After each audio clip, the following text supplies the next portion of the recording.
Students अस्सलाम वालेकुम। अब हम करेंगे एक्सरसाइज 7.2 का क्वेश्चन नंबर 11। क्वेश्चन नंबर 11 हमारे पास कुछ इस तरह है। सहर इज मेकिंग अ स्कर्ट।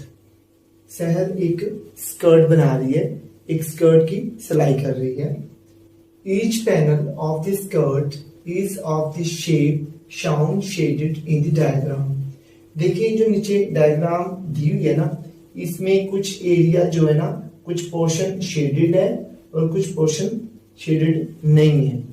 कहते हैं जो वो स्कर्ट बना रही है उस स्कर्ट के जो पैनल्स हैं उसकी जो दोनों साइडें हैं, चूंकि स्कर्ट की एक फ्रंट साइड होगी और एक बैक साइड होगी, ठीक है ना। उसकी जो दोनों पैनल्स हैं उन दोनों पैनल्स की शेप कुछ इस तरह है जिस तरह ये शेडेड एरिया दिखाया हुआ है, ठीक है। ये फ्रंट साइड है, इसी तरह उसकी बैक साइड होगी, ठीक है। अब कहते हैं कि ये जो डायग्राम में शेडेड एरिया दिखाया हुआ आपको, वो जो स्कर्ट के पैनल्स हैं वो इस शेप के हैं, ठीक है। और आपने मालूम करना है how much material cloth is required for each panel. Her panel के लिए आपको कितना कपड़ा चाहिए, हर पैनल के लिए कितना मटेरियल यानी कि कितना क्लॉथ जो है वो रिक्वायर्ड है। देखें इसमें सबसे पहले हम लोग इस पूरे सेक्टर का एरिया फाइंड करेंगे, ठीक है। इसमें ये ऊपर वाला पोर्शन भी आ जाएगा और नीचे वाला पोर्शन भी आ जाएगा, जो कि स्कर्ट के जो पैनल्स हैं उनकी शेप है, वो एरिया भी आ गया और ऊपर वाला एरिया भी आ गया, ठीक है। अगर इस पूरे सेक्टर का आप रेडियस देखेंगे तो बन जाएगा 56 प्लस 10, कितना बन गया 66 सेंटीमीटर। यानी कि जो टोटल रेडियस बन रहा है ना इस सेक्टर का वो बन रहा है 66 सेंटीमीटर, ठीक है। और जो थीटा वो है 80 डिग्री, ठीक है ना। थीटा की वैल्यू 80 डिग्री है, पहले आप इसको रेडियंस में कन्वर्ट कर देंगे, ठीक है। और फिर एरिया ऑफ सेक्टर का जो फार्मूला हमने यूज किया था 1/2 r² थीटा, वो हम यूज करेंगे और हम लोग इस पूरे सेक्टर का एरिया निकाल लेंगे। अब हमारे पास जो स्कर्ट का पैनल है उसकी शेप तो ये नीचे वाली है, ये जो शेडेड एरिया है। अब ये जो ऊपर वाला एरिया ये हमने इसमें से क्या करना है, माइनस करना है। जो पहले बड़े सेक्टर का हमारे पास एरिया आया है ना, उसमें से हमने ये जो ऊपर वाला छोटा सेक्टर बन रहा है ना, इसका एरिया फाइंड करना है पहले, और फिर इस छोटे सेक्टर के एरिया को उस बड़े सेक्टर के एरिया में से माइनस करना है। जब इस छोटे सेक्टर के एरिया को बड़े सेक्टर के एरिया में से माइनस करेंगे तो पीछे ये एरिया बच जाएगा हमारे पास, ठीक है, जो कि स्कर्ट के पैनल की शेप है, ठीक है। अब स्कर्ट के पैनल का जो एरिया होगा वो इतना होगा जितना ये पीछे बच रहा है, ठीक है। जब बड़े सेक्टर का आपने एरिया फाइंड करना है इस पूरे पीस का, ठीक है, तो आप उसके लिए रेडियस की जो वैल्यू लगाएंगे वो लगाएंगे 66 सेंटीमीटर। लेकिन जब आप इस छोटे सेक्टर की यानी कि आप इसका एरिया फाइंड करेंगे, ऊपर वाला पीस जो काटना आपने, जब आप उसका एरिया फाइंड करेंगे थीटा की वैल्यू तो वही रहेगी 80 रहेगी, लेकिन उसके लिए आर की वैल्यू आ जाएगी 10 सेंटीमीटर। पहले हम एरिया फाइंड करेंगे कंप्लीट सेक्टर का, पूरे सेक्टर का पहले हम लोग एरिया फाइंड करेंगे, ठीक है। Area of complete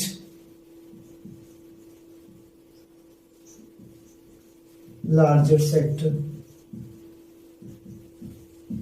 area of complete यानी कि कंप्लीट में आ गया लार्जर सेक्टर।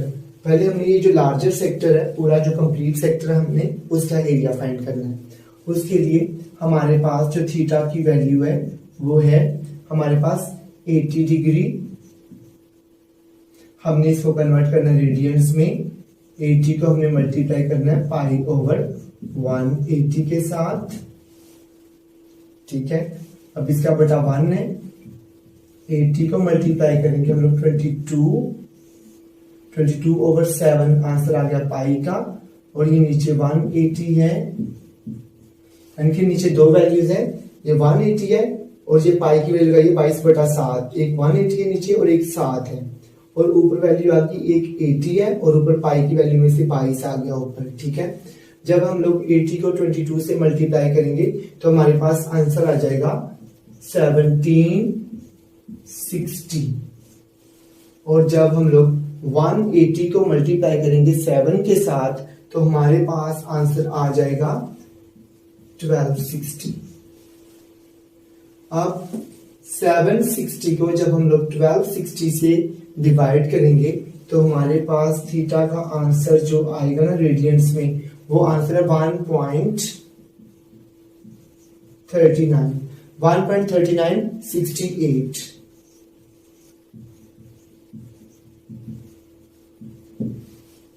रेडियंस में आंसर आ जाएगा।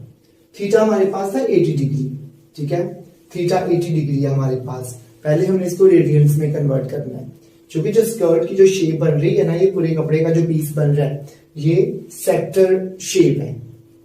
तो पहले हम लोग जिससे सेक्टर का एरिया फाइंड करते थे, हम लोग इसका जो पूरा कंप्लीट जो बनता है ना, इसकी डायग्राम बन रही है, जो कंप्लीट जो लार्जर सेक्टर है, पहले हम लोग इसका एरिया फाइंड करेंगे।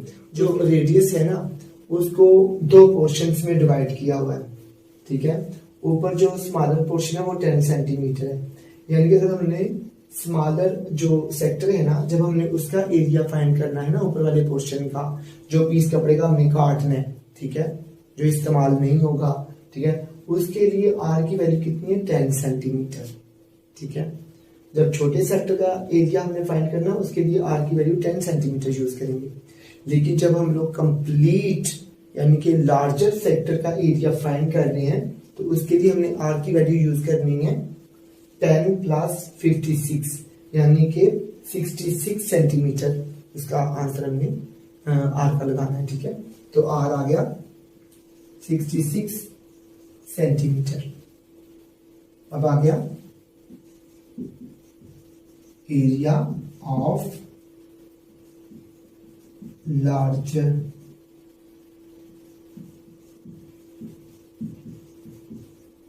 कंप्लीट सेक्टर, जगह 1/2 r स्क्वायर थीटा। अब 1/2 आ गया आपके पास, r की वैल्यू आ गई 66 सेंटीमीटर के ऊपर स्क्वायर आ गया, थीटा का आंसर आ गया जी आपके पास 1.3968। ये रेडियंस में आ रहा है। देखिए अब बटे के ऊपर जो हमारे पास वैल्यूज आ रही हैं, क्योंकि 66 का स्क्वायर है तो 66 को हम लोग 2 टाइम्स मल्टीप्लाई करेंगे। 66 स्क्वायर आ गया, 2 टाइम्स मल्टीप्लाई हो गया, उसके बाद आ गया जी मल्टीप्लाई 1.3968। अब बटे के नीचे सिर्फ आ रहा है 2। हम जो बटे के ऊपर वैल्यूज हैं 66 मल्टीप्लाई 66 मल्टीप्लाई 1.3968, जब हम इन तीनों वैल्यूज को मल्टीप्लाई करेंगे और हमारे पास जो आंसर आएगा, फिर उसको हम लोग डिवाइड करेंगे 2 के साथ। 2 से डिवाइड करके हमारे पास जो आंसर आएगा वो आएगा 3042.23 सेंटीमीटर स्क्वायर। यह आ जाएगा 3042.23 सेंटीमीटर स्क्वायर।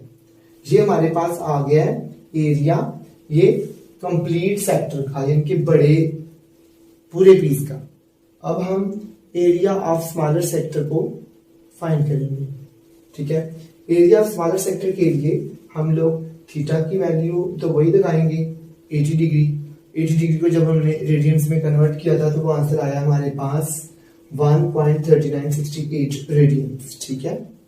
और लेकिन आर की वैल्यू हमें लगानी है 10 सेंटीमीटर, ठीक है। अब आ गया ये लार्जर जो सेक्टर था उसका एरिया हमने फाइंड कर दिया, वो आ गया 3042.23 सेंटीमीटर स्क्वायर।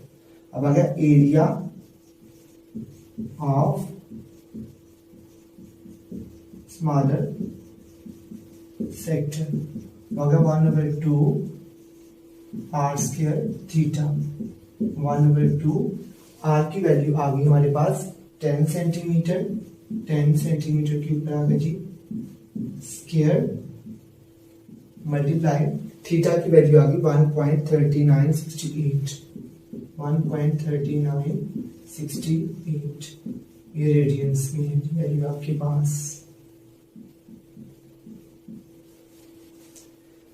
अब हम करेंगे बटे के ऊपर हमारे पास जो वैल्यूज हैं वो हैं 10 मल्टीप्लाई 10, चूंकि 10 का स्क्वायर है तो 10 2 टाइम्स मल्टीप्लाई हो जाएगा, इसके साथ ये वैल्यू मल्टीप्लाई होगी 1.3968 और बटे के नीचे है जी 2। जब हम लोग 10 को 10 से मल्टीप्लाई करेंगे तो 100 आएगा, 100 को जब हम लोग मल्टीप्लाई करेंगे 1.3968 के साथ, ठीक है, तो हमारे पास आंसर आ जाएगा 139.68।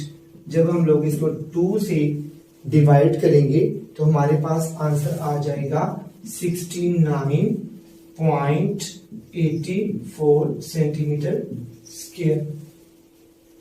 यानी कि ये हमारे पास आ गया एरिया ऑफ स्मॉलर सेक्टर। हमने पूरे पीस का भी हमने एरिया निकाल लिया, ठीक है, उसके बाद हमने ये जो छोटा पीस था उसका एरिया भी निकाल दिया।